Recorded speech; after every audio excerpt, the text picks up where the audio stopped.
Lihat sini. Jadi Yahudi itu yang nggak diterima, yang nggak mereka terima Nabi Muhammad sebagai nabi, tuntunannya masih diterima. Yang nggak diterima itu cuman kenapa nabinya Muhammad gitu. Itu aja. Kalau nabinya bukan Muhammad, dari jawab mereka akan diterima. Cuma tapi tuntunannya diterima. Makanya oleh mereka Quran diriset. Makanya oleh mereka hadis diriset. Dan mereka yakin dengan itu. Salah satu yang diyakini apa? Nabi kan pernah menyampaikan di puncak nanti bagian ketiga itu, fase ketiga, waliyutabbiru ma'alau tatbira, menghabiskan semua tanpa kecuali, habis, selesai. Allah menyampaikan demikian. Ya, ada mereka berlindung di pohon-pohon yang diberi nama dengan korkot. Korkot itu yang mengatakan nanti Yahudi ada di sini, Yahudi ada di sini. Pernah dengar hadisnya? Itu saking yakinnya dibanyakin ditanam pohon korkot sekarang. Saya pernah ke Amerika Desember yang lalu saya mampir ke Washington DC. Jadi kalau ada rezeki main ke Amerika ke sana ya, ke DC. Washington masih lampu merah sana dikit tuh. Itu ada Masjid Indonesia wakaf di zaman PSBY dulu ya. Ada dana abadi umat itu sebagian yang mau dikirim untuk beasiswa, membiayai ke Al-Azhar dan sebagainya, itu sebagiannya dialokasikan untuk beli satu gereja tua ya, yang dikonversi jadi masjid di DC, di Washington DC. Yang menarik itu adanya di pemukiman Yahudi ya. Saya masuk situ, saya lihat pemukiman Yahudi itu langsung cepat aja, itu yang ditanam pohon korkot rata-rata, termasuk di lingkaran gereja yang sekarang jadi masjid itu. Saya dengan DKM jalan, saya bilang, Mas, ini pohon apa coba? Apa bisa? Inilah pohon korkot ya. Ya, itu menarik. Jadi mereka pun yakin, sampai sekarang pun ditanam itu. Dan Anda kalau baca tekstual saja, secara tekstual Anda akan menyimpulkan, oh ini hadisnya ekstrim nih, masa dihabisin sampai ke pohonnya bilang bunuh. Bukan begitu cara memahaminya.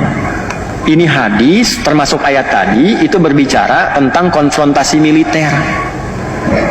Dan problemnya apa? Saya baru paham sekarang memahami ayat dan hadis itu. Ternyata di muka bumi ini ya ada beberapa kurang lebih yang mungkin sampai 6 negara lah ya, yang di dalam konteks kenegaraannya itu sifat-sifat perlindungan militernya melibatkan sampai ke rakyatnya, ke masyarakatnya, termasuk di Indonesia. Indonesia itu kalau berjuang, kalau sudah ada misalnya perjuangan sampai ke konfrontasi militer, misal Belanda datang dan sebagainya, itu bukan cuma tentara yang berjuang, kita pun ikut di situ. Makanya pesantren keluarkan resolusi jihad dan sebagainya, semua angkat senjata bawa gitu. Nah di dunia ini sekarang ada 6, yang paling aktif itu 2, Indonesia dengan IDF yang Israel sekarang. Jadi waktu kejadian kemarin itu pembuktian hadisnya. Makanya saya katakan belajar, lihat. Bukan ingin belajar Hamas, ini bukan. Coba peristiwa itu cek kembali, mengkonfirmasi benar nggak yang di Quran, benar nggak yang di hadis. Itu kan masyarakat dikasih senjata, teman-teman. Masyarakat dikasih senjata, di video banyak di YouTube, cek. Ada masyarakat Palestina konfrontasi dengan masyarakat yang di sana, yang di wilayah Zionis disebut Israel itu rakyat biasa, masyarakat sipil bawa senjata, ditembak tuh orang Palestinanya, selesai. Yang polisinya diam-diam aja begini, biar yang kena. Jadi rakyatnya dikasih senjata. Nanti pada periode ketiga, setelah periode kedua itu Masjidil Aqsa bebas, periode ketiganya ada konfrontasi luas semua masyarakat Yahudi yang ada pada masa itu diberikan senjata dan berlindungnya di balik pohon korkot. Itu yang menjadikan kemudian pertarungan semestanya menjadi meluas pertempurannya. Itu maksudnya. Ya, jadi kalau Anda melihat situasi sekarang dengan karakteristik bom ini, bom itu, emang karakter rusak ini. Ya, tapi tidak bisa dipukul rata. Misalnya Yahudi keseluruhan nggak bisa dipukul rata. Yang rusak-rusak aja nih.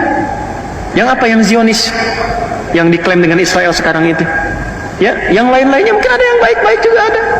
Ada Robi-Robi yang mengatakan itu mereka memang perusak. Ada Robi yang begitu. Nah itu mungkin kalau dia tarik ke atas itu yang 70 orang disebut di Al-Araf 155 tadi.